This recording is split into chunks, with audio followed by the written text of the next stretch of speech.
Get you some analysis on the story. Bring in Professor Zibani Maundeni, who is a political science professor at the University of Botswana, and he joins us on the line this afternoon. Prof, it's great to talk to you. Thanks very much indeed for coming on. It's quite a seismic shift for Botswana, but perhaps arguably one that is long overdue, just given the time span for liberation, or in this case, independence parties. Yes, it has been long coming. Since around 1999, the popular vote for the ruling party has been going down. Actually, it reached a point where it went below 50%.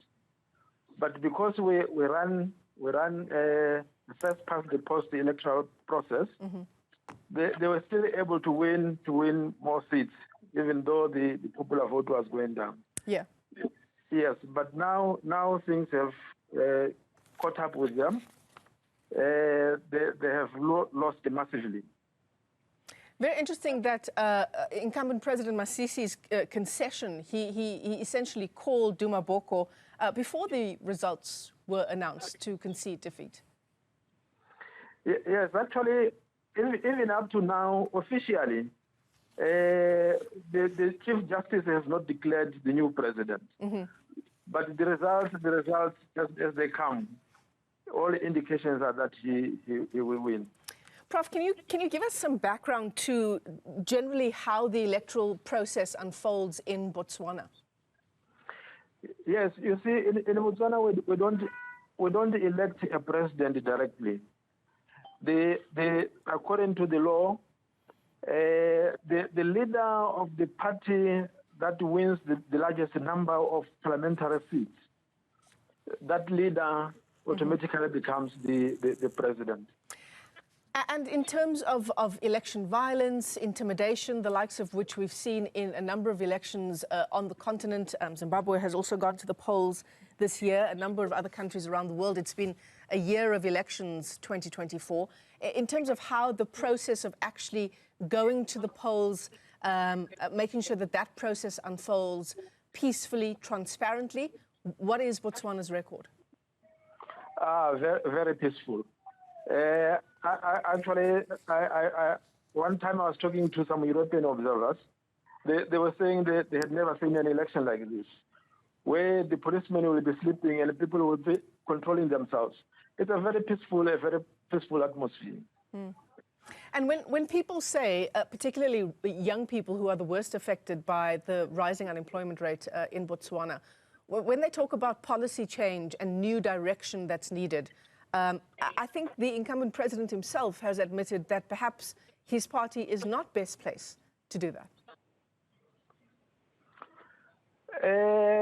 The party that is coming into now, it has a socialist leaning, with emphasis on government involvement in the economy, establishing more parastatals to open up the economy and things like that. So we're expecting more government intervention in the economy directly. I was giving somebody an example of the way China runs its economy, where the public sector and the private sector compete, doing similar businesses. That is what we're expecting now from the new government. Yeah.